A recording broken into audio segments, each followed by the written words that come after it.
ഞാൻ വല്ലാത്തൊരവസ്ഥയിലാണ്. ഞാനും അവസ്ഥയിലാണ്. നിനക്കെന്താ അവസ്ഥ? അല്ല, മുതലാളിയുടെ അവസ്ഥയാണല്ലോ എന്റെ അവസ്ഥ. ബോബി ചെമ്മണ്ണൂരിനെതിരെ നടി ഹണി റോസ് നൽകിയ പരാതിയിൽ പോലീസ് ജാമ്യമില്ലാ കുറ്റം ചുമത്തി കേസെടുത്തു. ഇക്കാര്യത്തിൽ എനിക്ക് നിന്നോട് യാതൊരു സഹതാപവും ഇല്ല. അത്രയ്ക്ക് നീ ഇവിടെ കിടന്ന് അഹങ്കരിച്ചില്ലേ? ബെസ്റ്റ് രാജയോഗം കൊണ്ട് അനുഭവിച്ചോ?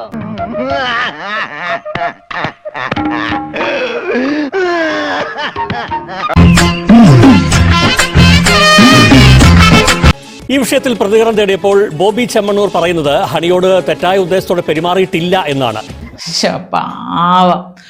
അവളുടെ കാര്യം നോക്കണ്ട, നമുക്ക് നമ്മുടെ മാനം രക്ഷിച്ചാ മതി. Big breaking now. ഹണി റോസിന്റെ പരാതിയിൽ ബോബി ചെമ്മണ്ണൂർ പിടിയിലായിരിക്കുകയാണ്.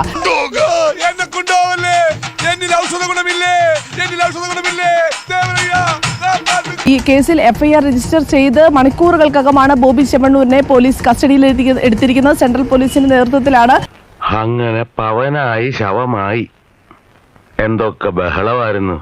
ഞാൻ ആരെയും ബുദ്ധിമുട്ടിക്കാറില്ല, എന്നെയും ബുദ്ധിമുട്ടിക്കരുത്. ബുദ്ധിമുട്ടിച്ചാൽ പിന്നെ ബുദ്ധിമുട്ടാകുമേ, നീ താങ്ങത്തില്ല കേട്ടോ. സെൻട്രൽ പോലീസിന്റെ നേതൃത്വത്തിലാണ്, സെൻട്രൽ ACP ജയകുമാറിന്റെ നേതൃത്വത്തിലുള്ള സംഘമാണ് ഇപ്പോൾ ബോബി ചെമ്മണ്ണൂരിനെ കസ്റ്റഡിയിൽ എടുത്തിരിക്കുന്നത്. എന്റെ കർത്താവേ, എന്നാൽ ഈ ഉതുപ്പ് പ്രസിഡന്റിന് തന്നെ പറ്റിയേ കഴപ്പ്.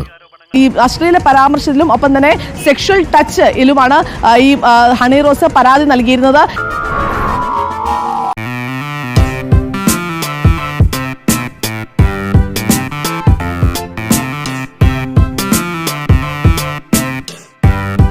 നമുക്ക് അടുത്ത ആഴ്ച സിംഗപ്പൂരിലോ മലേഷ്യയിലോ പോയി ടച്ചിങ്സ് അങ്ങ് തുടങ്ങിയാലോ? പ്ലീസ്.